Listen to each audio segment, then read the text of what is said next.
So for 30 years, what I've done is created this discipline that I've adhered to. Every 2 weeks for 30 years, I have met a new person that's expert or renowned in anything other than entertainment. So science, medicine, technology, politics, athletics of all types, every art form. And I meet these people and I have a conversation with no agenda, and there's no ask. They can't ask me to make a movie about their life, and I can't say to them, can I have a job if they're, if they're Carlos Slim or any of those. It's just one of these things where it's pure. You're just trying to learn, and you're entering someone else's sort of life process and their expertise, and it's a conversation that can last from an hour to 3 hours. If I read your book correctly, I believe it's true that on the same day, if I was following the chronology correctly, you did a screening at the White House this is 2005. You did a screening at the White House where you screened something for George W. Bush. Correct. You met John McCain. Yes. And you met Barack Obama in the Senate. So that's a kind of amazing day. That was an amazing day. I want to hear about that day.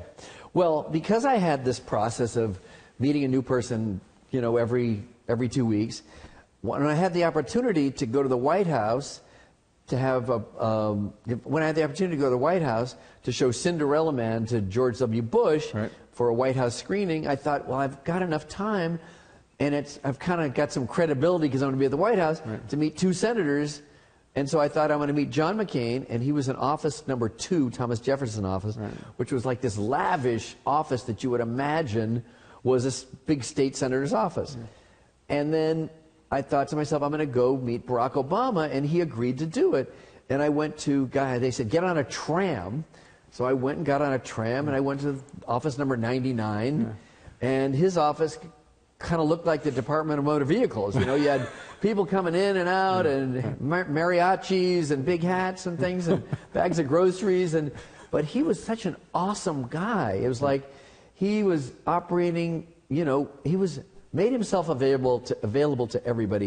He had a very democratized way about the way you would experience him. Well, let's talk about those other guys for a second. George W. Bush came across as what? You thought what of him? I thought he was really friendly. Yeah. Really friendly, and I just told his daughter today, Barbara, when I spoke to him like this, he moved shoulder to shoulder. So we had to stand, I was standing like this, shoulder to shoulder. It was a very buddy thing that he did with me. It was kind of cool. Yeah. And then he did one other thing that I pointed out, is he didn't feel the need to socialize a lot. Like, he went and got his food himself. Right. He sat down alone. He would have been okay alone. Yeah. He was kind of just happy to do the job of the president. He didn't need to showbiz up to people. Right. Okay, so what was it like meeting McCain? McCain was serious. Not a lot of humor. I was able to relate with him very easily because I'd spent a lot of time in Vietnam prior to even meeting McCain. Right.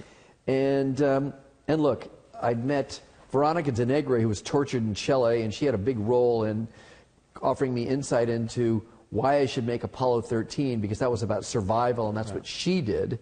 So I had commonality with him. He wasn't a big small talk guy. Yeah. So plus, he was suspicious of you because he thought you were a Hollywood liberal. Maybe. I don't know.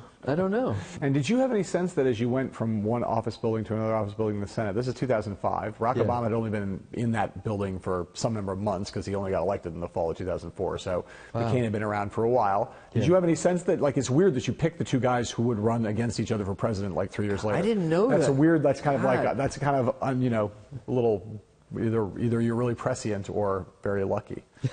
I was very lucky. It was a trifecta of a day. Right. And you're very smart, because I hadn't realized the time parameters, that it was that close, and that ultimately they did connect, of course, in running against each other. And did you have the impression that, some of your colleagues out here in Hollywood or some of your peers, a guy like David Geffen, who saw Obama in 2004 at the Democratic Convention, was like, that guy's going to be president. I'm going to, eventually, whether it's this time or next time, he's going to be president. I want to be behind him. I'm going to give him a bunch of money. When you first met Obama then in 2005, did you walk out of that office thinking this guy could be the next president of the United States? Yeah, I thought so. Yeah. But I wasn't like David Geffen where I knew it. David Geffen knows things, and he's right, 99% of the time. Often. Yeah, often. Often enough. Yeah, I didn't have that level of conviction. I didn't have a vision like that. Right. I just thought he was amazing and had like a savant at communication. Right. So you spent some time with the Clintons. Yes. Right? Yeah. So, I mean, Bill Clinton seems to me to be, whatever you think of him, pro, con. Most people are both. Like, he's complicated. Yeah. Contains multitudes. Yeah. I'm pro Clinton. Yeah. I'm pro Bill Clinton. But just talk about the time you spent with him. I've had many opportunities with President Clinton to talk for quite a long time about many different subjects. And he usually takes over and has these amazing anecdotes that are 20, 30-minute long stories that are awesome, actually. Yes, there's usually always a payoff at the end, too. That's the thing. There is. He's brilliant. Yes. So you've spent time with him, you've spent time with her, right? Yes. So when you look at the two of them, what do you think, compare and contrast to them? President Bill Clinton is a very relaxed communicator with an intellect that is beyond belief, and he doesn't put that in your face. Right. So he has a lot of available subjects, and he's willing to roll with you like that. Hillary Clinton, in my limited relationship with her, she's a surprisingly good listener. And she's able to listen and integrate what you're saying or what you said hours ago into the end of what she's, into the crescendo of her conversation.